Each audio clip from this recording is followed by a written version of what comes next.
Bonjour à tous, c'est Claire. Aujourd'hui, je suis vraiment super contente parce que les éditions Trajectoire m'ont envoyé en avant-première le livre d'Emmanuel Iger, qui est Lire le tarot avec le Rider-Waite. Donc c'est un livre pour apprendre à utiliser le tarot, mais qui est super bien fait. Donc j'avais déjà vu des choses que Emmanuel Iger avait écrites sur le tarot et j'étais complètement tombée amoureuse de sa vision. Elle est pile poil la même que la mienne, donc vraiment j'adore. Voilà, donc c'est le livre que j'attendais. J'attendais qu'un Français ou qu'une Française fasse un livre intéressant sur le tarot, vraiment intéressant, vraiment bien fait.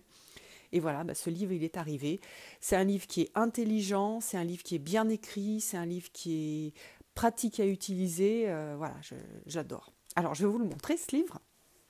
Et puis, il faudra attendre le 7 mars 2017 pour pouvoir le commander parce qu'il n'est pas il n'est pas encore disponible. Alors, euh, donc, lire le tarot avec le Rider-Waite. Et puis, voilà un petit peu la table des matières. Donc, on a une introduction avec qu'est-ce que c'est le tarot de Marseille, le tarot de Waite, à quoi est-ce qu'il sert, voilà notre problème, comment faire, une petite histoire sur comment dire, non, un petit résumé sur l'histoire du tarot, c'est super intéressant, ça c'est vraiment, ça permet en fait de sortir de tout ce flou qu'il y a autour du tarot, des significations des lames, etc., des batailles qui n'ont pas de sens sur non, mais cette carte, elle a plutôt de cette signification plutôt que celle-là.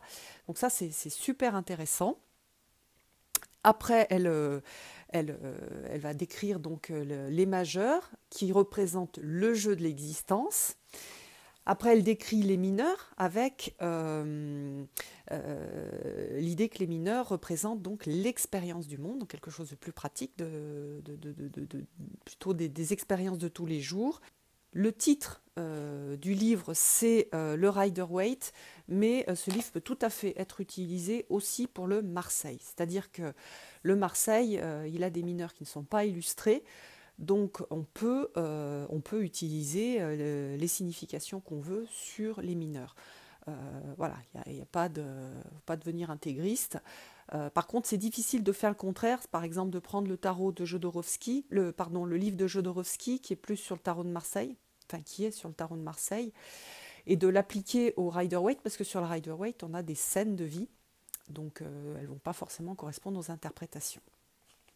Alors, qu'est-ce que c'est que le tarot?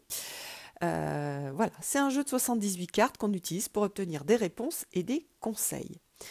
Voilà, il ne sert pas à faire de la voyance. D'ailleurs, on voit bien que les voyants peuvent utiliser n'importe quel autre support pour exercer leur art. Voilà une preuve que faire de la voyance, ce n'est pas faire du tarot, puisqu'on peut se passer des cartes. Celles-ci sont conçues pour autre chose de beaucoup plus intéressant. J'adore cette introduction. Tous nos ennuis ne viennent pas de ce qu'on ne connaît pas, l'avenir. Demain est la conséquence immédiate d'aujourd'hui. Donc, si nous comprenons mieux le présent, et surtout si nous nous comprenons mieux nous-mêmes, nous saurons ce que nous avons à faire. J'adore cette introduction, elle est tellement intelligente. Voilà, donc je ne vais pas vous lire tout le livre, mais voilà, j'adore. Après, un petit truc sur le tarot de Marseille et le Waite. À quoi sert le tarot? Voilà notre problème, les angoisses. Si je veux apprendre quelque chose sur moi-même, c'est bien que je commence par ne pas savoir qui je suis. Et toutes les complications angoissantes que nous rencontrons sont en fait générées par cette difficulté. Si je ne sais pas qui je suis, comment savoir ce que je veux? Comment espérer trouver ma voie, ma place? Et pourtant, y a-t-il question plus essentielle? Ah voilà, comment bien faire les choix les plus minimes si je ne sais pas vers quelle direction je tends? C'est tellement intelligent, cette vision du tarot est tellement plein de...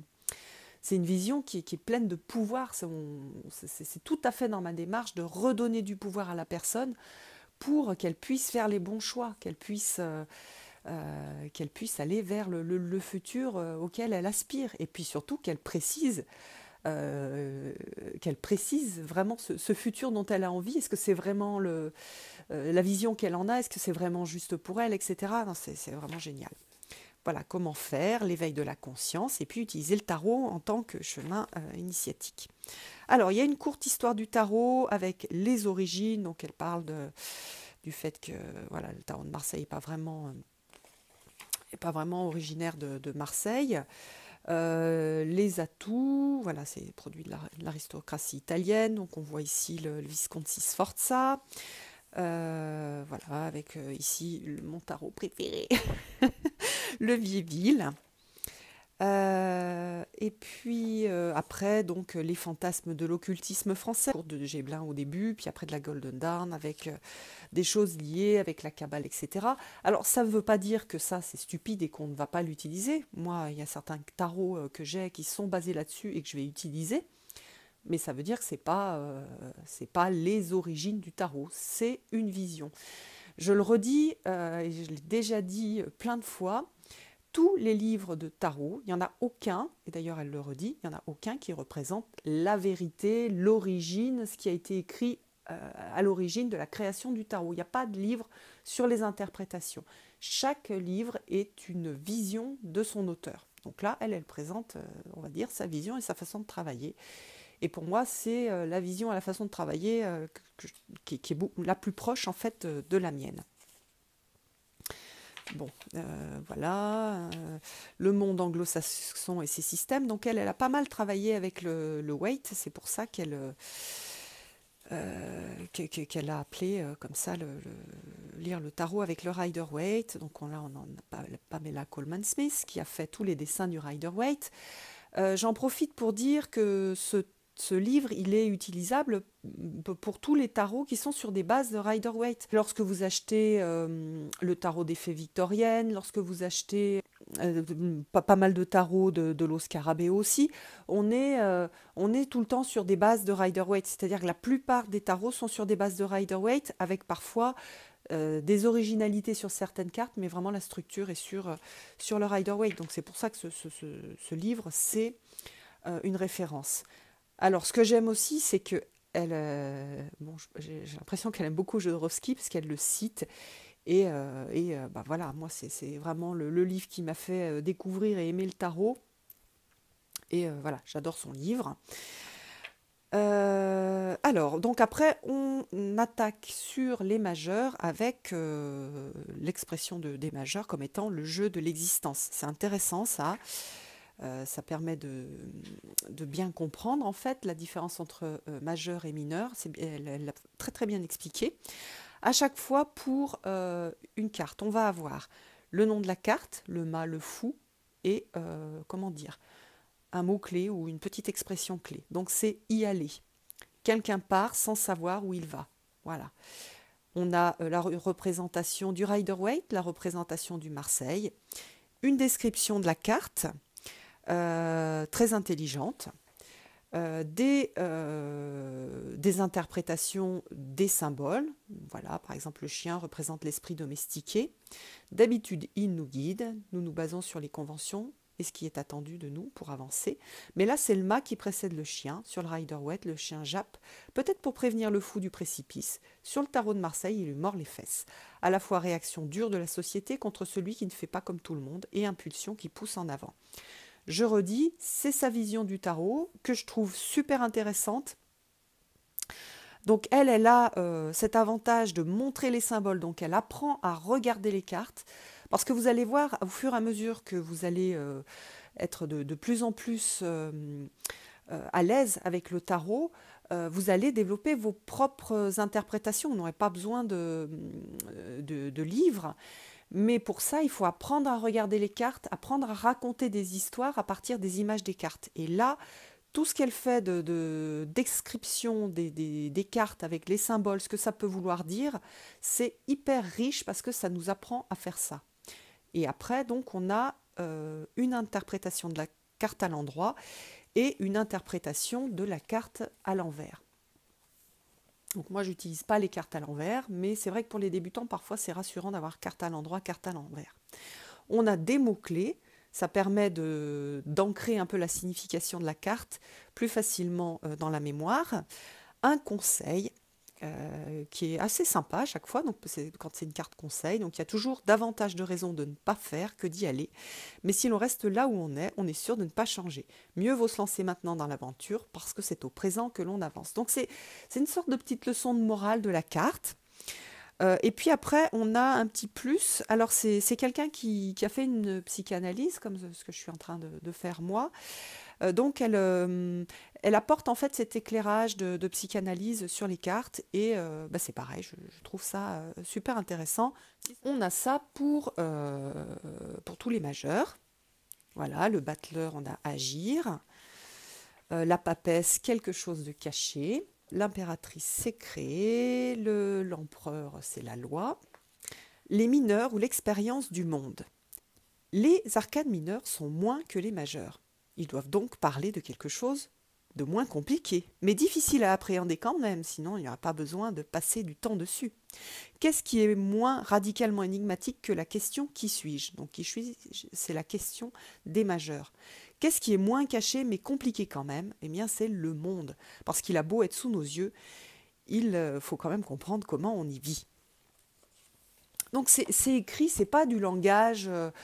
elle a écrit à l'américaine un peu, c'est du langage commun, c'est du vocabulaire commun, elle nous parle, c'est comme si elle nous faisait une petite présentation orale, et ça j'aime bien aussi parce que c'est de la lecture facile, ça facilite en fait la lecture du livre et la compréhension de ce qu'elle y explique. Donc les mineurs vont parler du monde, on a les 4 éléments et leur signification, j'aime bien aussi parce qu'elle revient aux bases. Qu'est-ce que c'est un bâton? Pareil, toujours on apprend à regarder. C'est quoi un bâton? Bah, c'est quelque chose avec quoi on peut faire du feu. C'est phallique et aussi il peut bourgeonner. Moi, je rajoute d'autres choses, hein, c'est-à-dire que le bâton, il a toute une signification. C'est quelque chose sur lequel on peut s'appuyer. Voilà, c'est aussi celui qui tient le feu, qui a été volé aux dieux et donné aux hommes par Prométhée. Voilà, donc on a des choses intéressantes. La coupe, bah, c'est un récipient, on peut y mettre de l'eau. Voilà, l'épée, c'est une arme qui tranche, le denier. On a tout ça. Après, on a les chiffres. Chaque fois, elle fait par exemple aller jusqu'au bout. Le 7 de bâton, voilà ce que c'est qu'aller jusqu'au bout dans les bâtons, dans les coupes, dans les épées, dans les deniers. Et ce travail-là, ça aide énormément à comprendre en fait la signification des cartes et à la retenir. Après, on a les honneurs ou les figures de cour. Voilà, on a un petit dictionnaire de signification. Par exemple, la as de bâton. Là, c'est la potentialité. Le bâton, c'est le désir. Donc, si on ajoute les deux, on va avoir l'étincelle de vie. Avec donc à chaque fois description en droit, description en vert, avec pareil, la description de la carte, le visuel. Donc, toujours la même chose. J'apprends à regarder la carte. J'apprends à associer les concepts. Donc là, par exemple, le 2. Le 2, c'est une rencontre du désir.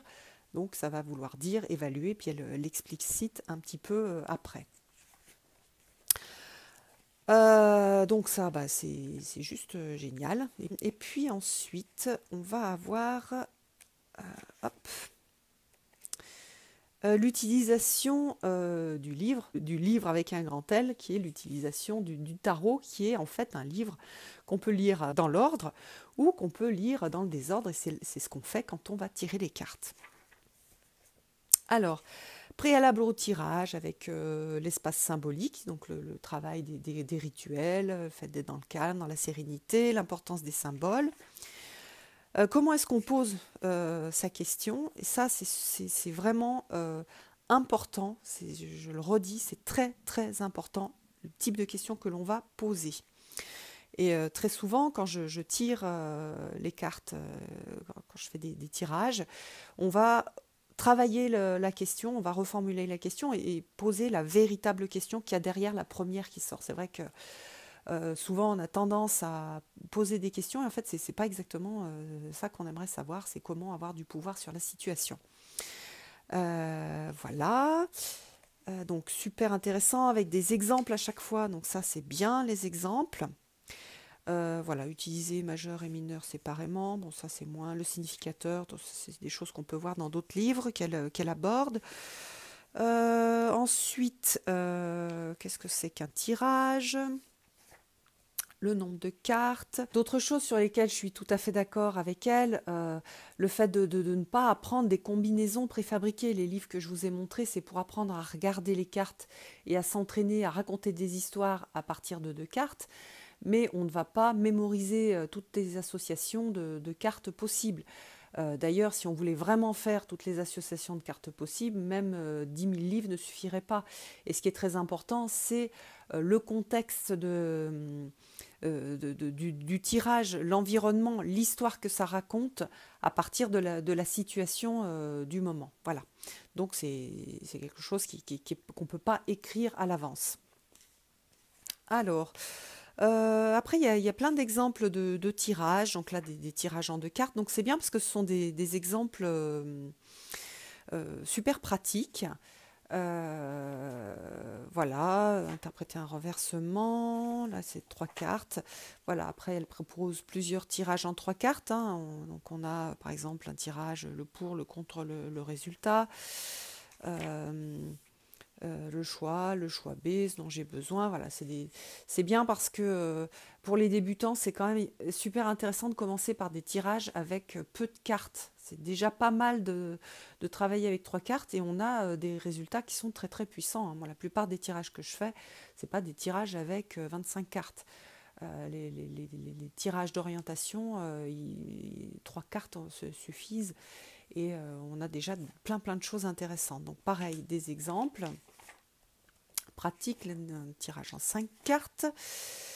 Voilà, vous voyez qu'après, il y a plein de propositions, le fer à cheval. Ah oui, le précédent, il est pas mal parce que ça, j'ai trouvé intéressant. Elle a repris en fait le tirage en croix d'Oswald Wirth, qu'on retrouve dans un bouquin que j'aime, mais vous n'êtes pas obligé d'acheter, hein, c'est le tarot des imagiers du Moyen-Âge. Et elle le réexplique super bien. Donc c'est vachement intéressant en fait de voir ce tirage qui d'ailleurs n'est fait qu'avec les majeurs. Il a été conçu pour travailler qu'avec les majeurs.